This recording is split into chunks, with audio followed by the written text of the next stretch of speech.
Aleluya. Gracias, mis hermanos. Pueden tomar su lugar y busquen en su Biblia el libro de Apocalipsis, un libro que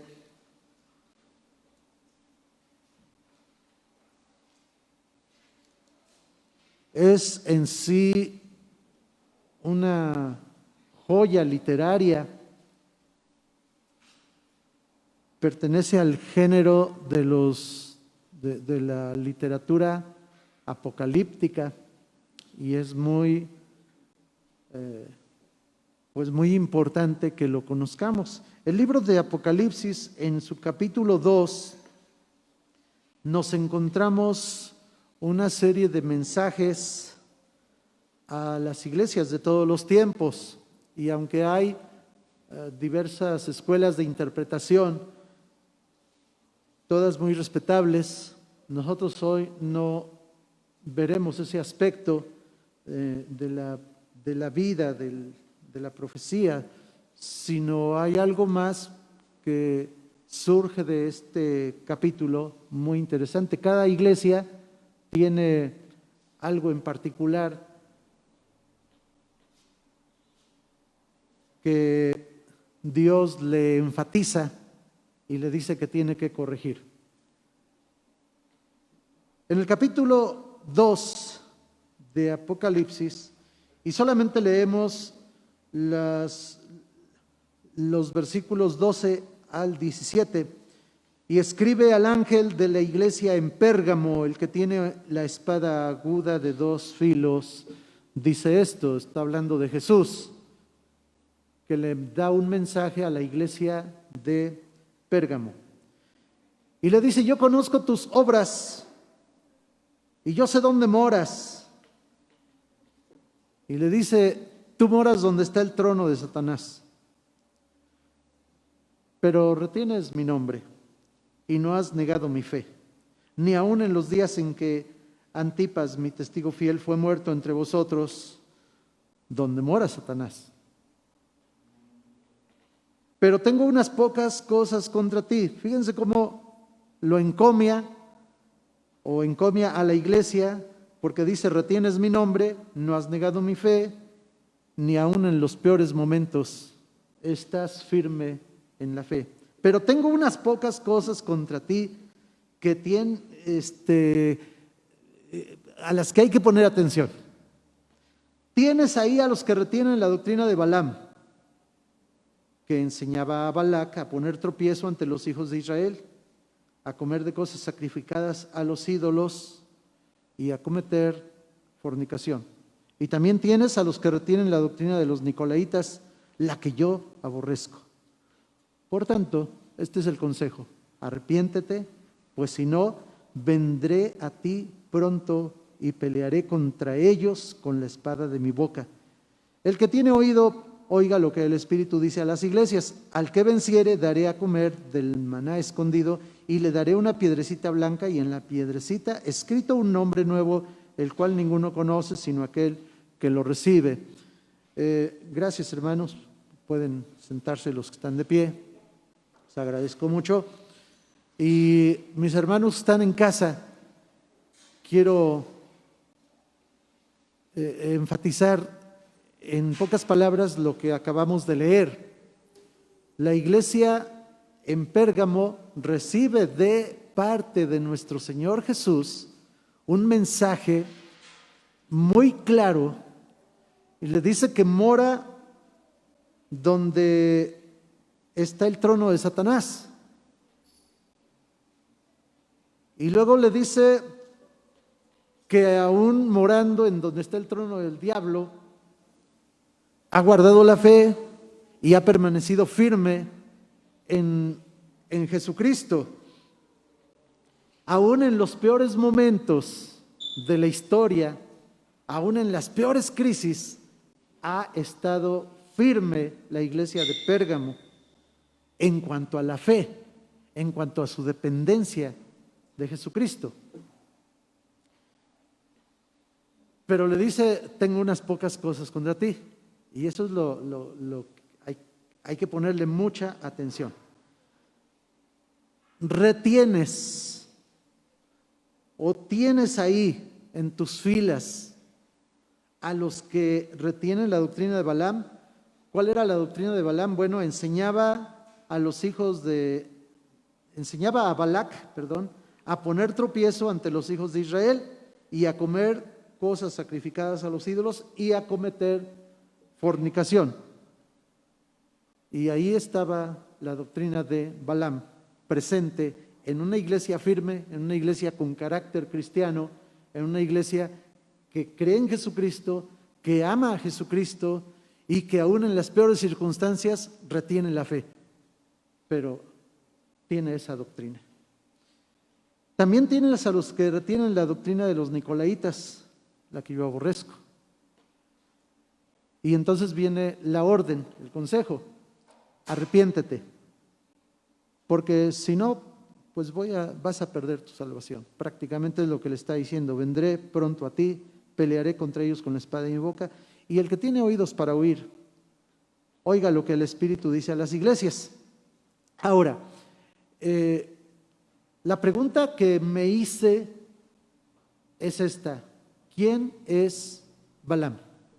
Y el tema que quiero transmitir a ustedes, mis hermanos, es cuando las bendiciones no lo son tanto y cuando las maldiciones se vuelven bendiciones. Yo recuerdo que estaba escuchando un programa, bueno, más bien estaba viendo un programa de televisión. Me pareció muy extraño, me pareció así, muy extraño. Y lo vi hasta el final, quizá eran las 9 de la noche. Muchos lo han visto, estoy seguro, o lo vieron en su momento. Y el que estaba transmitiendo termina diciendo: y que Dios los bendiga. Y sé que muchos cristianos que no ponen atención a lo que están viendo, a lo que están oyendo, a lo que está ahí en la pantalla, solamente oyen la palabra que Dios los bendiga y dicen amén. Y hasta se alegran de que ya en la televisión alguien dice que Dios te bendiga. ¿Oíste? Dijo Dios te bendiga. Sí lo oíste, ¿verdad que dijo Dios te bendiga? Y nos alegramos mucho. Pero yo no dije amén. Yo recuerdo que en ese momento algo dentro de mí me decía: no recibas esa bendición. Y yo lo dije para mí mismo. Y como en respuesta a lo que estaba viendo en la televisión: yo no recibo bendiciones de tu Dios. ¿Quién es Balaam? Balaam es un tipo de profeta que surge en el libro de Números, allá por el capítulo 22 y 23 y 24 se habla mucho de Balaam. De hecho, son 50 veces que aparece el nombre Balaam allí como profeta. No se dice profeta de Dios, pero se dice profeta. Y él es un hombre que va al monte a orar a Dios, a ofrecer sacrificios a Dios. Él es un hombre que va a su cámara secreta a orar a Dios, a Jehová. Es un hombre que conoce los principios divinos.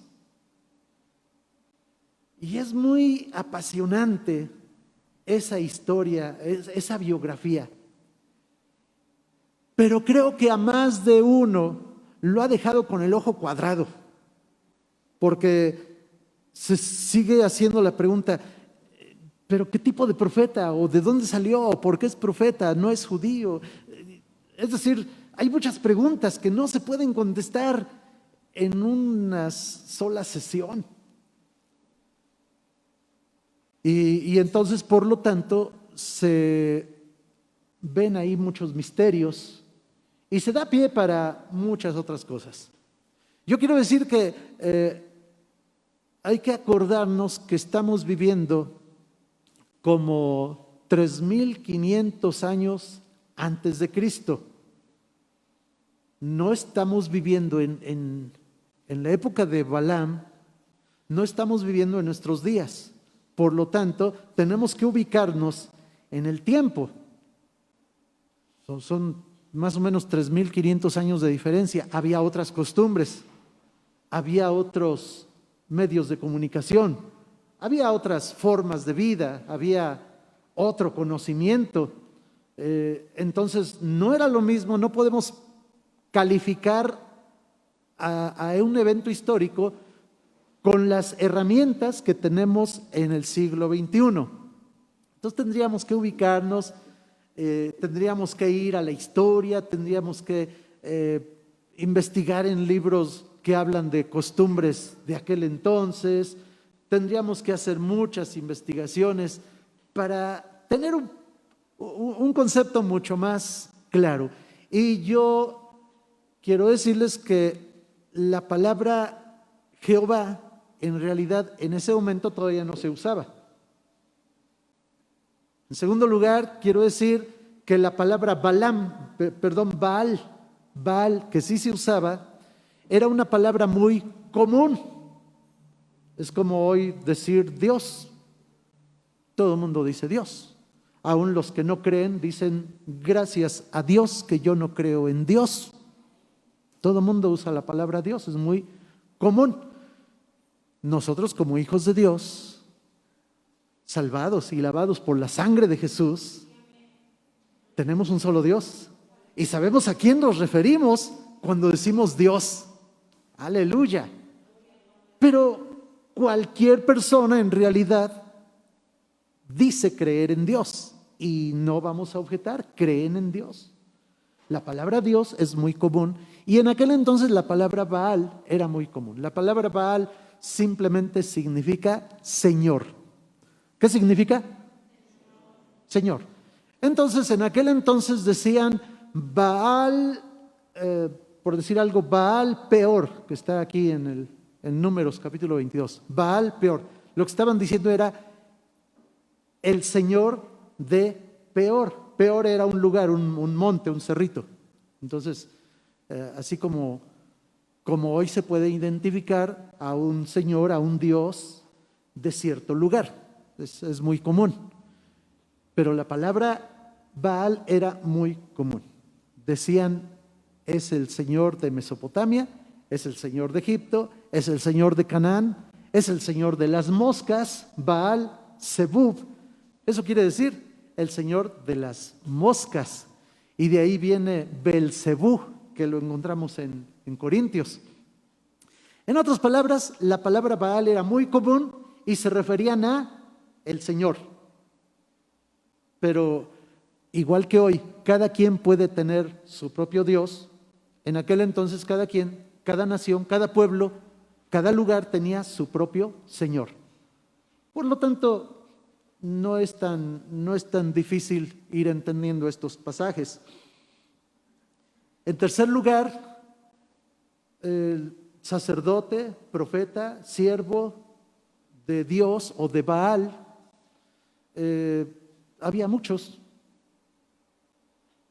Y yo recuerdo en nuestra Biblia, ustedes han encontrado por ahí cuando Abraham, que venía de una guerra, viene de regreso a casa con una gran victoria y en el camino lo sale a recibir Melquisedec.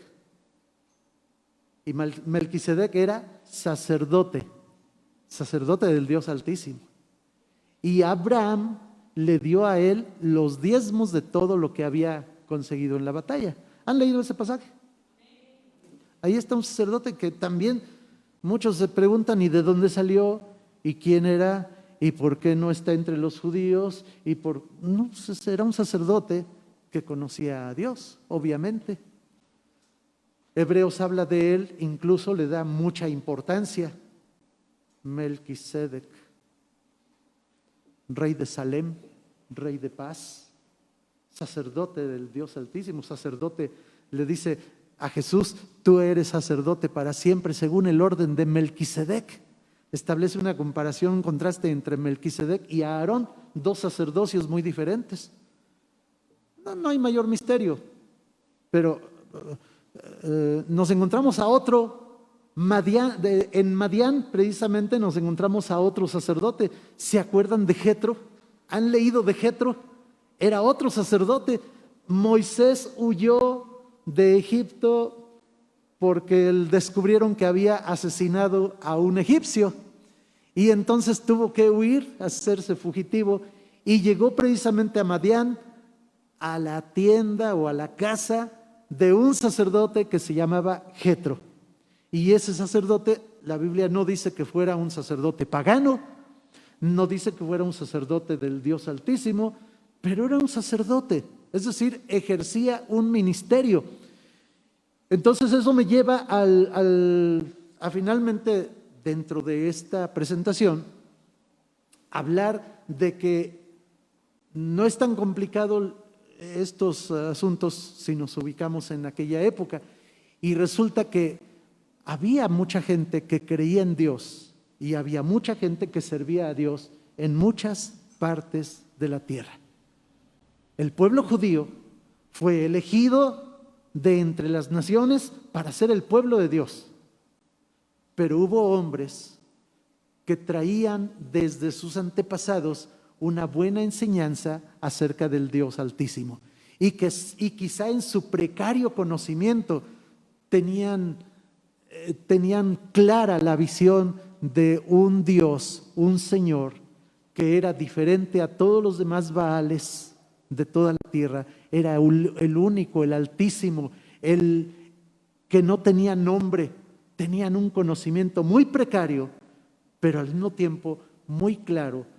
Y esa enseñanza, ¿de dónde les llegó? Bueno, la traían por generaciones. Hay que acordarnos que Adán le enseñó a su hijo y su hijo a su hijo, y así de generación en generación se vino transmitiendo. A eso se le llama tradición. Se vino transmitiendo el conocimiento de Dios. Por lo tanto, hubo muchos que torcieron la enseñanza y desviaron y se fueron atrás de Nimrod, que muchos lo identifican como el padre de toda la idolatría, el que desvió completamente el culto. Se hicieron seguidores de él, pero muchos siguieron con un conocimiento muy tenue, muy apenitas, pero lo conocían. Me imagino a una persona que hoy tiene 30 años y que usted se encuentra en algún lado y le habla de Cristo. Y él dice: me acuerdo que cuando yo tenía como 5 años, mi mamá me llevaba a un lugar donde hablaban palabra de Dios. Y hasta me acuerdo de un texto que dice así: no sabe de Dios, no conoce a Cristo todavía, no ha entregado su vida al Señor, no es cristiano, pero tiene un conocimiento muy lejano, muy lejano. Y en verdad yo he encontrado a muchas personas que me han dicho así: mi abuelita, no mi mamá, sino mi abuelita de vez en cuando me llevaba a un templo. Y me acuerdo. Entonces, hoy en día conocen a Jesucristo. Quizá es hasta el caso de alguno de ustedes. Hoy en día conocen a Cristo como su Salvador. Dele la honra y la gloria al Señor. Alabe el nombre del Señor, porque para siempre es su misericordia. Desde chiquitito alguien lo llevó, lo acercó y ya no hubo seguimiento, pero esa semillita ahí quedó y hoy está dando fruto. Así pasaba. Por eso Romanos dice que nadie tiene excusa de que yo no conocía a Dios. Nadie se va a parar delante de Dios para decir: nadie me habló de ti, nadie me dijo de tu grandeza, nadie me dijo de tu amor, nadie me dijo que tenía que arrepentirme. Todos hemos tenido la oportunidad de conocer a Dios. Muchos quizás se quedaron en ese pequeño rozón solamente, pero tienen esa oportunidad, tuvieron esa oportunidad. Mas el corazón duro y entenebrecido nos ha alejado de Dios. Muchos incluso han tenido la oportunidad de vivir más cerca, de tener una experiencia más íntima, Pero finalmente el corazón duro, entenebrecido, rebelde, decide no creer en Dios y se alejan del Señor. No me dejarán mentir, hay muchos que incluso llegó el momento en que dijeron: yo acepto a Jesucristo como mi Salvador. Y bajaron a las aguas bautismales y confesaron públicamente su fe en Jesucristo. Y hoy en día simplemente deciden alejarse de Dios. Y yo conozco a varios que siguen orando. Es curioso. Y tienen un problema y corren a Dios. Saben cómo orar. ¿No conocen a alguien así? Es bien común, ¿eh? Corren a Dios porque la mamá, la abuelita, el tío, alguien, o él mismo algún día fue cristiano. Y se acuerdan y dicen: hay un Dios que todo lo puede. Y corren: Señor, ayúdame a sanar. Oh Señor, estoy en problemas. Y piden en el nombre de Jesús. Y muchos dicen: y Dios me oye y me dio una respuesta. La tierra será llena del conocimiento de Jehová, dice la Escritura. Y por eso Pablo dice: nadie tiene excusa. Si fuiste cristiano, si eres cristiano, no tienes excusa. Y si no eres cristiano, algún día alguien te dijo, alguien te rozó, te roció con el conocimiento de Jehová. No hay excusa para nadie. Por eso esto es una buena oportunidad de hacer este llamamiento para creer en el Señor. Vuelvo entonces a este hombre que la Biblia le llama profeta, y yo le llamaré profeta. Así lo tenemos que reconocer. No estoy diciendo que hay que oír sus enseñanzas, pero estoy diciendo que es un profeta porque así lo identifica la Biblia. Pero veamos qué hizo. Estaba quizá orando. Déjenme decirles cómo pensé la escena. Estaba orando un día de ayuno y leyendo su Biblia y tomando apuntes y presentando delante de Dios una necesidad, como la gran mayoría de nosotros suele hacerlo, y diciendo: Señor, quizá él era su oración: tú sabes que necesito un carro porque el que tengo ya está muy viejito y se descompone cada rato. Y tú sabes que necesito un carro en que moverme.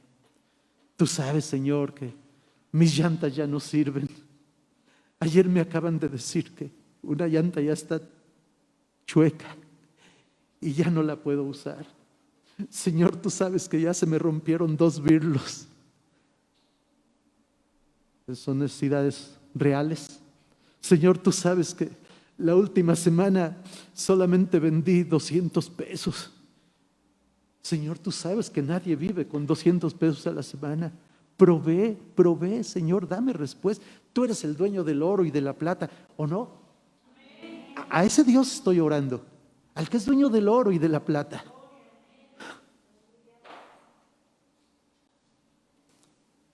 Y en eso tocan a la puerta. Y él dice: ¿quién me viene a interrumpir si estoy en ayuno y oración? Bueno, Señor, voy a ver. Y abre la puerta. Y se le aparecen 3 príncipes. Anillos de oro, collares.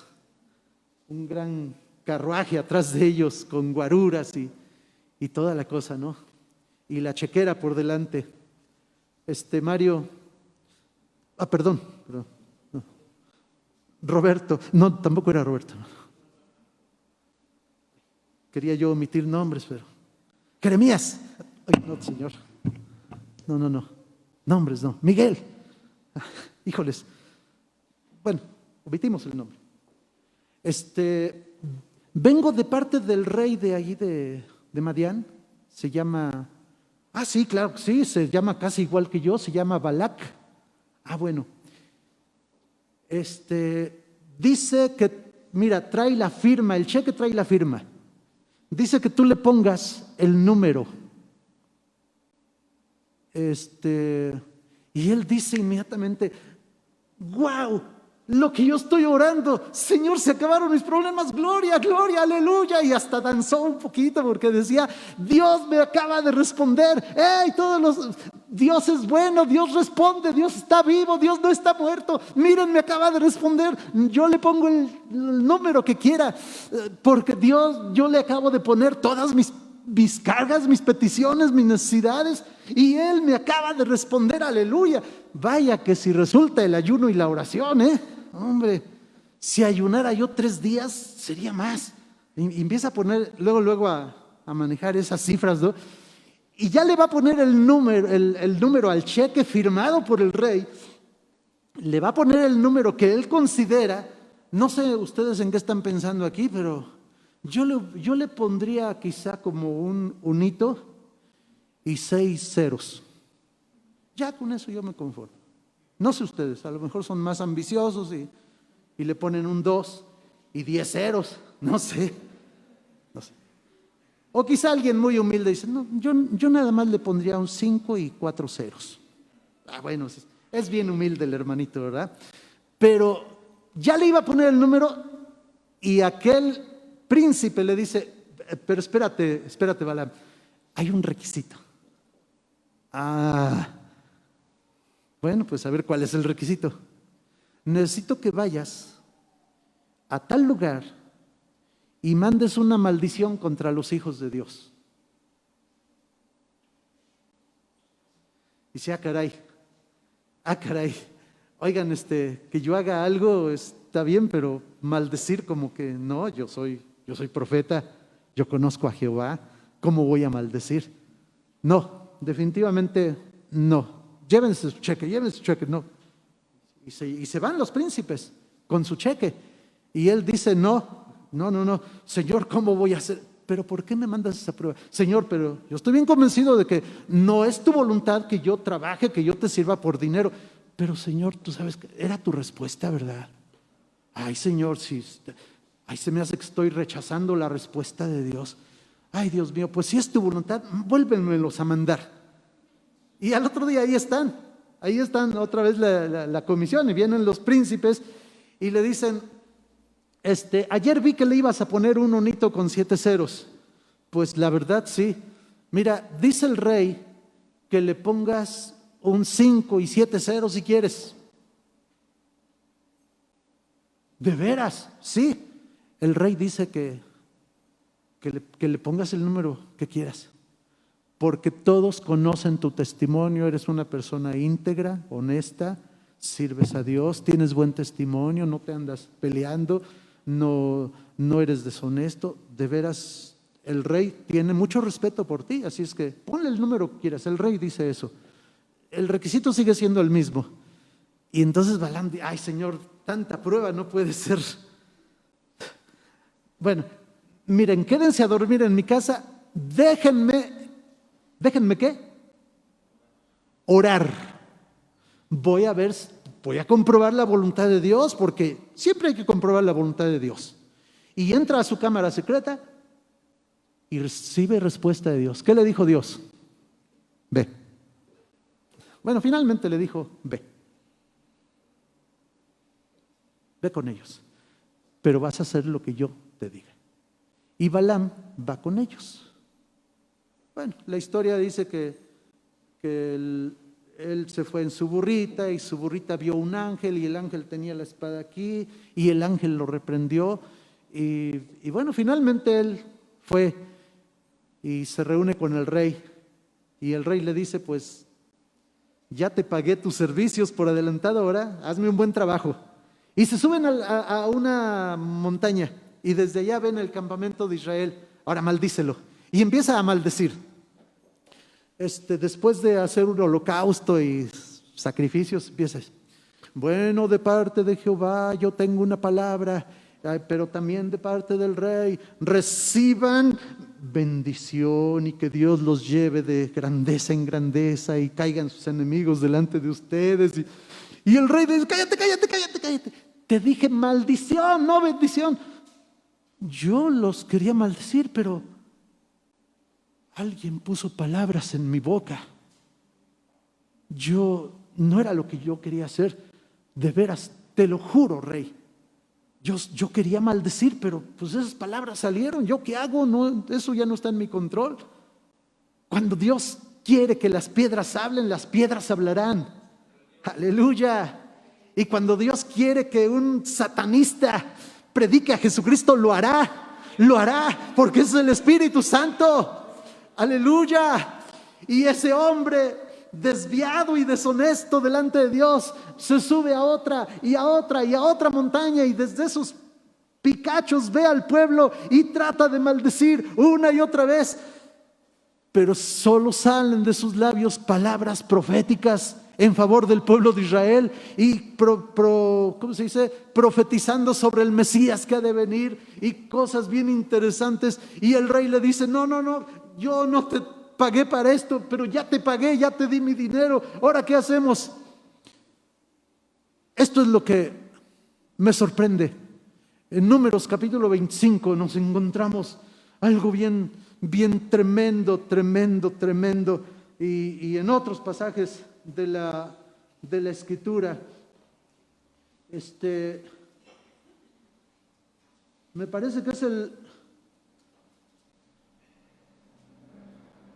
estoy viendo que el tiempo ya se acabó, entonces quiero ahorrar algunos pasajes. Números 31:16. Números 31:16. Búsquenlo en casa, miren qué tremendo. Números 31:16. ¿Alguien lo tiene y lo quiere leer, por favor? Por favor. Pero fuerte.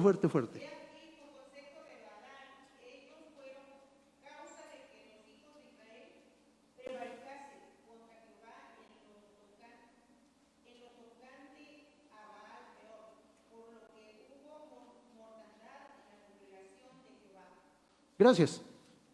Entonces, Balaam dice: no se pudo así, mano. Ya le hablaba así al rey. Ya eran compas. Pues ni modo, mano. No se pudo. Déjame ver qué puedo hacer. Dice la Biblia en el final del capítulo 24: entonces se levantó Balaam y se fue y volvió a su hogar. Y también Balac se fue por su camino. Aparentemente abandonaron, ¿cómo se dice en términos muy modernos? ¿Sí? Abortaron la misión, ¿verdad? Control Z. Capítulo 25, moraba Israel en Sittim y el pueblo empezó a fornicar con las hijas de Moab, las cuales invitaban al pueblo los sacrificios de sus dioses, y el pueblo comió y se inclinó a sus dioses. Así acudió el pueblo a Baal Peor, y el furor de Jehová se encendió contra Israel. La Biblia acusa, señala a Balaam, el profeta, que él fue a Balac y le dijo: no se pudo, pero vamos a hacer esto. Y le dio un secreto, un as que traía bajo la manga. Manda a tus mujeres, escoge a las más hermosas, a las bailarinas más exóticas de tus bares, de tus centros nocturnos, exhíbelas al pueblo de Israel, y los santos hijos de Dios, vas a ver,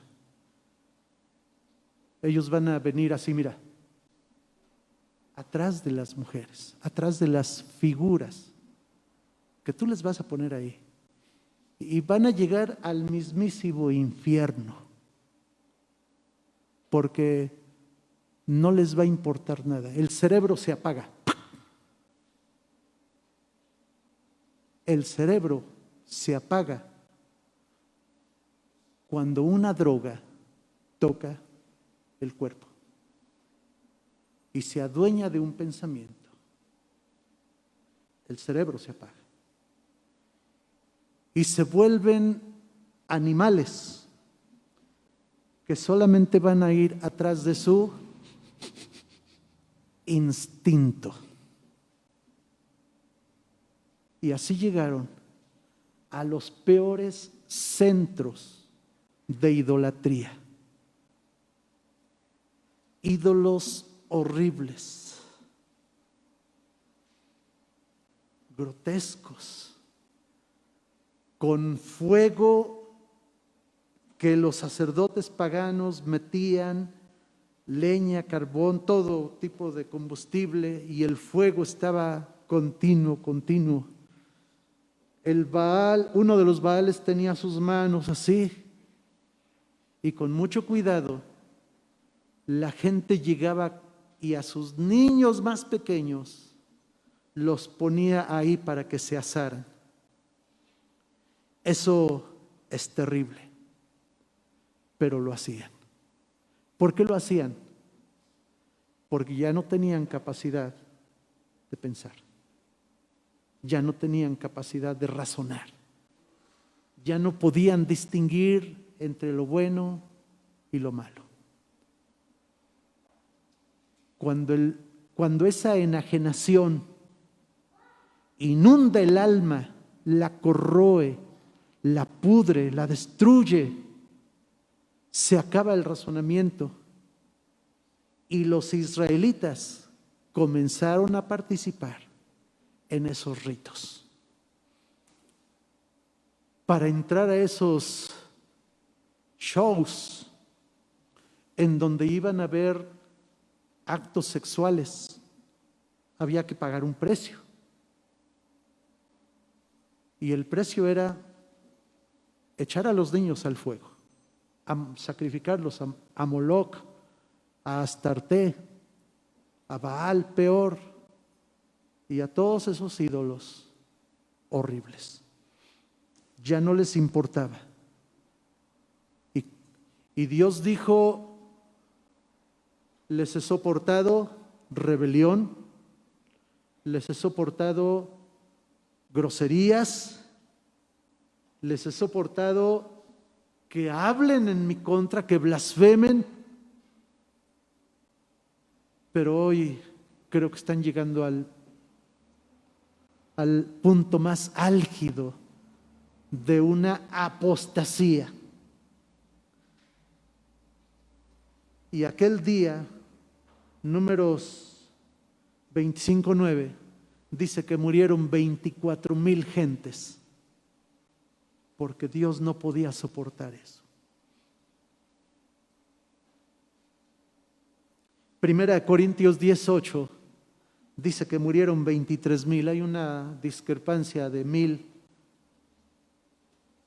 No sé si fue un error de los biblistas, de los traductores, tomando en cuenta que el pueblo hebreo en su lenguaje no manejaba números, solo letras. Y los números eran algo así como los números romanos que conocemos. La I vale 1 y la B, la V vale 5 y la X vale 10. Así manejaban ellos sus números. Cada letra tenía un significado. Probablemente por ahí en las traducciones se perdió el número original. Pero entre 23,000 que dice Corintios y 24,000 que dicen Números, fueron muchos que murieron en un solo día por esa rebelión. Y cuando Moisés levantó sus manos a Dios, Dios le dijo: tienes que hacerle guerra a Madián y vas a terminar con la población en general, hombres, mujeres y niños, especialmente hombres y mujeres. Solamente respetarás a las jovencitas que no han conocido varón. Y algunos comentaristas dicen: es para que las tomes como sirvientas y les enseñes la palabra de Dios. Aquello fue terrible. El culto a Baal consistía en sacrificio de niños, Jeremías 19, 4 y 5. Consistía en fornicación y ritos lascivos. Primero de Reyes 14:24. Consistía en darle besos a la imagen. Primero de Reyes 19:18, perdón. Era un rito tan horrible. Pero los que perdían la cabeza con el propósito, con el fin de satisfacer sus instintos más bajos. Siempre me he preguntado, ¿qué pasa? ¿Por qué hay tantos violadores? ¿Por qué hay tantos feminicidios? ¿Por qué hay tanta aberración que se comete contra niños? Porque el hombre, en primer lugar, no tiene, o el hombre natural, la Biblia le llama el hombre animal, no tiene comunión con Dios, no tiene vida en sí mismo. En segundo lugar, porque si tiene comunión con Dios, la pierde. Y al perder esa comunión con Dios, se pierde la capacidad de razonar. Y el hombre es capaz de cometer los peores delitos. Y muchas veces para lograrlo, incluso se llenan de drogas y de sustancias químicas para adormecer lo poquito de cerebro, las poquitas neuronas que les quedan. Es terrible, es terrible. Pero no quiero terminar aquí porque solamente estaría diciendo como una denuncia a las cosas aberrantes que están sucediendo en este mundo y a los grandes peligros por los que está pasando la iglesia. No, yo quiero terminar más o menos como empecé. Hermanos, déjenme decirles que el mayor peligro para la iglesia está en el púlpito.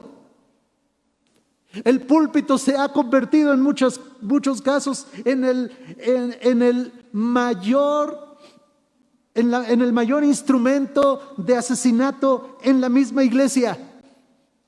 Por dos razones. Una, porque no se denuncia el pecado y no se predica a Jesucristo como el único Salvador, la única solución para nuestra vida. Necesitamos a Jesucristo. Usted lo necesita y yo lo necesito. Nadie puede decir, yo ya lo acepté hace 40, 50 o 60 años. Oh, yo desde niño yo acepté a Jesús y lo conozco. Muchos hoy en día dicen, incluso es que yo hasta me llevo de tú con Chuchín. Groseros, mal hablados, blasfemos. Porque el Señor es Señor, es digno de alabanza, de honra y de gloria. No es cualquier señor de cualquier cerro. No es cualquier señor de cualquier montaña. No es señor de cualquier campo, de cualquier río, de cualquier lago. No es un señor que se aparece de vez en cuando y asusta a la gente o le impone terror. No, es el Rey de Reyes y Señor de Señores. Es el que me salvó, el que vino a morir en una cruz por mí. Merece todo mi respeto, merece toda la honra y toda la gloria y toda la alabanza. A ese Dios se debe de predicar. Pero en los púlpitos se está olvidando, se está diluyendo ese deber sagrado, ineludible, pero lo están diluyendo para predicar a un Dios suavecito, tranquilito, que solamente ama, que solamente quiere darte un abrazo y que solamente quiere añadirte valor, unas gotitas de valor para que te sientas grande. El único que es grande es Él. Él es mi Señor. Él es mi Señor. Y yo solo soy un ser humano miserable, pobre, ciego y desnudo, que necesito de Él cada día. La otra cosa por la cual el púlpito se ha convertido o se está convirtiendo en el peor, en el más grande instrumento de destrucción para la iglesia, es porque abiertamente está dejando entrar muchas doctrinas.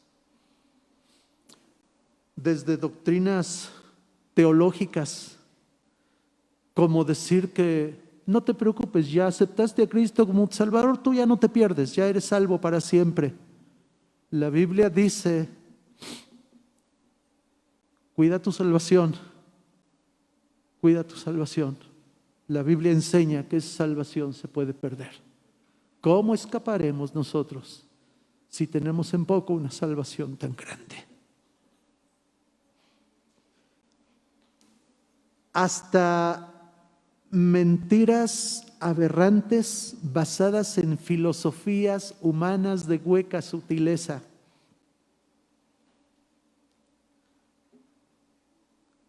Si te gusta hacerlo, hazlo, mientras no dañes a terceros.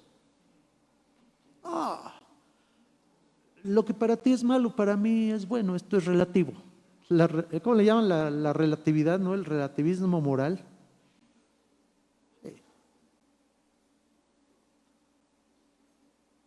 Yo he escuchado predicadores que desde un púlpito dicen palabras altisonantes, soeces. Y la verdad, yo sí me escandalizo. Yo sí me escandalizo. No lo apruebo. Pero ellos dicen, lo que para ti es malo, para mí no es malo. O sea, yo puedo decirle esta palabra porque para mí no significa nada, no es malo. Relativismo moral.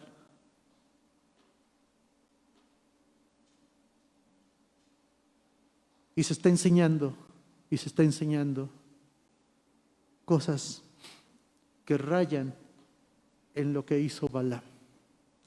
Mientras tú ores y ayunes y pidas a Dios y Dios te dirige, pues es la respuesta de Dios. Deja a tu mujer, Dios te va a proveer otra. Deja a tu marido, Dios te va a proveer otro. No es la voluntad de Dios, no era la voluntad de Dios que te casaras con él, así es que puedes dejarlo y casarte con otro. Yo no estoy diciendo eso, yo estoy diciendo lo que muchos dicen. No esta mañana alguien salga y le diga a su esposa, bueno, pues ya oíste. No. Santidad. La Biblia nos llama a santidad. Es que Dios conoce nuestras debilidades, hermanos. Es que Dios sabe que nosotros somos débiles. Sí lo sabe. Sí lo sabe, y por eso nos ofrece su Espíritu Santo para ser más que vencedores, para tener fuerza.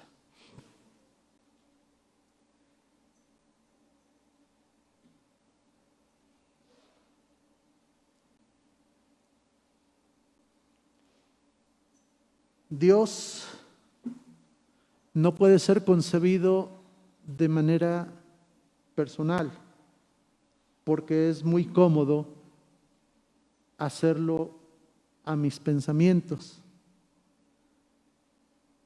Nuestra fe en Dios debe ser a la manera de Dios.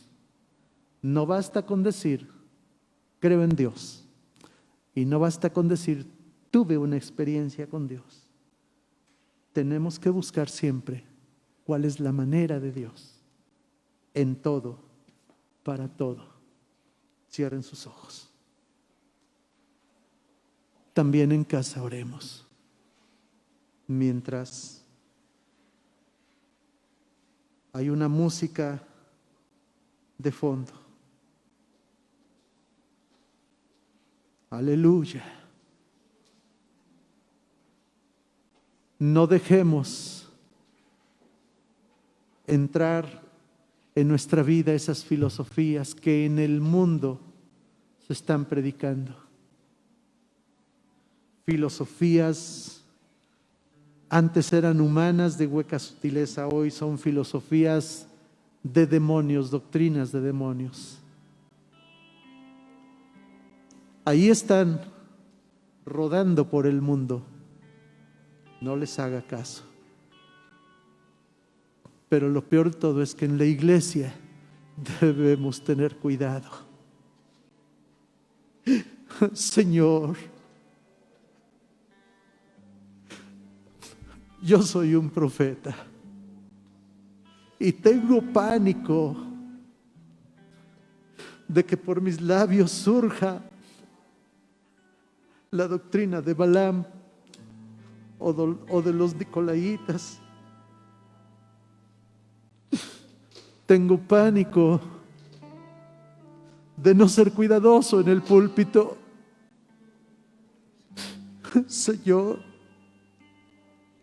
a muchos que intentaron profanar tu sagrado púlpito, este sagrado lugar en donde debe de fluir la palabra de santidad, debe fluir la palabra arrepentimiento, arrepentíos, porque el reino de los cielos se ha acercado. Aleluya. Pero también en el ser humano, en el profeta, en el ministro, en el sacerdote, debe de fluir el amor que abraza, el amor que convive con el pagano, con el inconverso, con el ateo o con cualquier tipo de aberración o de pecador, para mostrarle a un Cristo vivo, a un Cristo amoroso, a un Cristo lleno de poder y de gloria. Pero el púlpito no se debe relajar. La predicación debe de ser así, directa. Aleluya. ¿Cuántos hoy quizá quieren arrepentirse? ¿Cuántos hoy quizá quieren doblar sus rodillas ahí en su lugar y decirle: Señor, ten misericordia de mí? Usted que está en casa, usted que está en casa también hágalo. Reconcíliese con Dios. No justifique su pecado, su maldad. El pecado es pecado. El pecado es pecado. Y Dios nos llamará a cuentas. Y yo estoy consciente de que yo estaré delante de Dios también para responder. Oh, ten misericordia, Señor, de nosotros. Ten misericordia de este pobre pecador inmundo. Ay, ten misericordia esta mañana, te ruego, de cada joven, de cada adolescente, Señor. El mundo los está infiltrando.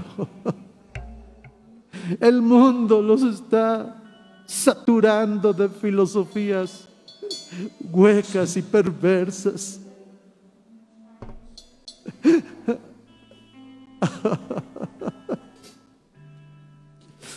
Sé que tú amas. Sé que tú amas con amor eterno. Pero también sé que eres un Dios justo, celoso de buenas obras. Sé que eres el Dios que no pasó por alto la desobediencia de Moisés y de Aarón. Y que tú les dices: no me santificaron ante el pueblo. Y por eso no entrarán a la tierra prometida. Dios, Dios, Dios, ten misericordia. En el nombre de Jesús, oro por cada uno de mis hermanos que están oyendo. Aleluya, aleluya. A ti sea la honra y la gloria, mi Dios. Aleluya. Gloria a Dios. Así cantando seguimos orando.